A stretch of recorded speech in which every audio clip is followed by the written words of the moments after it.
How many times have you said fine, that I'm doing fine just this week, or maybe even today? Do we really mean it? Do you really feel it? Hi, I'm Dr. Asha, and I want to talk to you today about what the cost of being okay, but not really being okay, saying that you're okay, but not feeling fine, really costs you. I started this channel, Real Talk, because I wanted to have some deeper conversations with my listeners and with my viewers about how we go through life, the things that we learn along the way, the wisdom that we get. I wanted to share some stories with you. So let's get into this. This has been a big thing that I have just in the last 2 years, actually, really become more aware of how many times that when someone was asking me how I was doing, I would just say, oh, I'm fine. I'm doing good. Thank you. And that was it. And just an immediate short response. And there have been a few people along the way that have called me out on it, which I really do appreciate. But it wasn't until these last couple of years, actually, when things have been far from fine, personally, that I realized how much I was not allowing my walls to come down and for people to really see how I was really doing.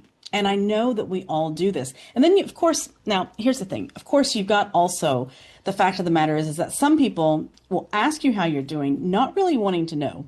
Okay. I have that happen a lot. And of course, you know what, whenever you're in a service-based business, whether it's with patients, clients, customers, or whatever, it's not, I mean, they're there for whatever service that you have and whatever you have to offer. That's absolutely true. They don't have to care in that way. But when your friends and family and people that you trust and people that you're close with, when they ask you and you know that they're just asking you for the sake of asking you and not really wanting to know the truth or not really waiting for your answer, the times when people say, you're doing fine, right? You're doing good, right? It's kind of like they don't, I mean, how can you come back to that? How can you say anything different at that point? It's kind of like whenever we write, in text or in emails or whatever to each other, hope all is going well. I mean, yes, we really hope that. But what if somebody writes you a thesis back saying that things are not well? I mean, granted, if it is a close family member or friend, you're going to pick up the phone and you're going to call them and go, hey, do you need somebody to talk to? I'm here for you. It's amazing, though, how much we go through life saying that we're fine when we're not. And what that does for us. There's a lot of reasons. I mean, I'm not coming from a pedestal on this at all. I'm speaking from my own experience of doing this. I used to think that saying fine was like this noble thing, and that was just like the proper answer. That was the right answer. That's what people wanted to hear. So that's what I was going to give them.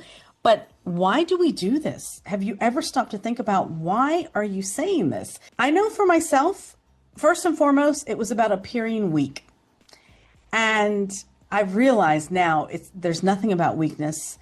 It's about actually being strong to admit that you're not doing okay. When we pretend to be okay, and we're not, it's not about being weakness. We're human beings. We have things that go on. Another reason why is that I didn't want to make people feel uncomfortable. And I've seen this. I mean, in these last 2 years, there have been a lot of turbulence. I'm a practitioner as well as a coach. I work with a variety of different people, individually and also in groups. And one of the things that I've found, especially as a practitioner, is that a lot of times when patients are coming in, they're like, I'm exhausted, I'm tired. And I'll try to kind of poke a little bit and try to ask them how are things going in life. Is there any stress? Have you had a stressful period? And a lot of times they'll be like, no, I'm fine. There's no stress. I don't feel anything. And subconsciously, there are things that are just sitting there that are exhausting them because it's getting stored in the body and it's wreaking havoc on their nervous system. And so they're constantly dealing with it, whether it's subconscious or not. And these are things that we have to realize are the consequences of us saying that we're okay when we're not okay. The other thing that it is costing you is true connection. There are ways that you can deal with this. I mean, find your people. That is first and foremost. I'm going through another revamping right now in my life because I'm starting to see who's truly there and who's just not. And that's okay.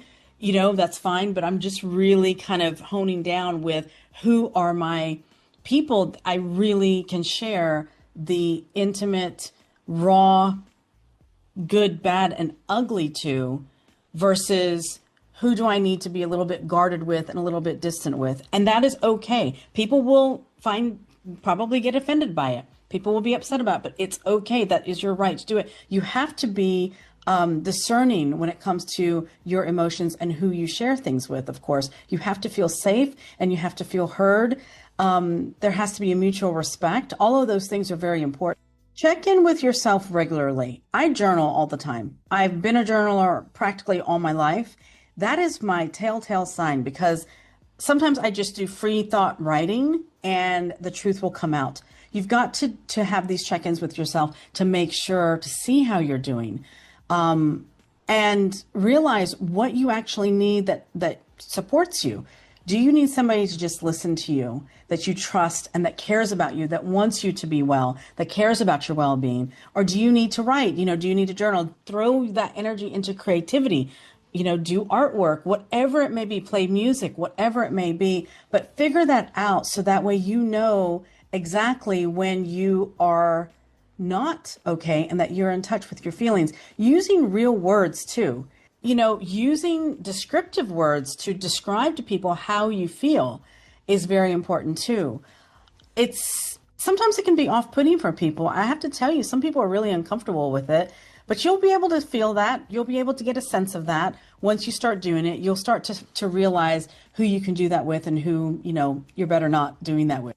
So the next time that someone asks you how you're doing, I answer honestly. First of all, if you're not doing fine, maybe you say something like, I've been better, but I'm hanging in there. Or, hey, today's not such a great day, but that's okay. I'm positive tomorrow will be. Whatever you can do, try not to just be resolute and say, I'm fine. Try to be honest. Try to really check in with yourself. So I'm curious to see how this works for you. Thank you so much for joining me today. If you enjoyed this episode, please definitely reach out to us, drop a comment, subscribe to the channel, share it with, friends, family, colleagues, anybody that needs this reminder. Thank you so much, and I look forward to connecting with you next time.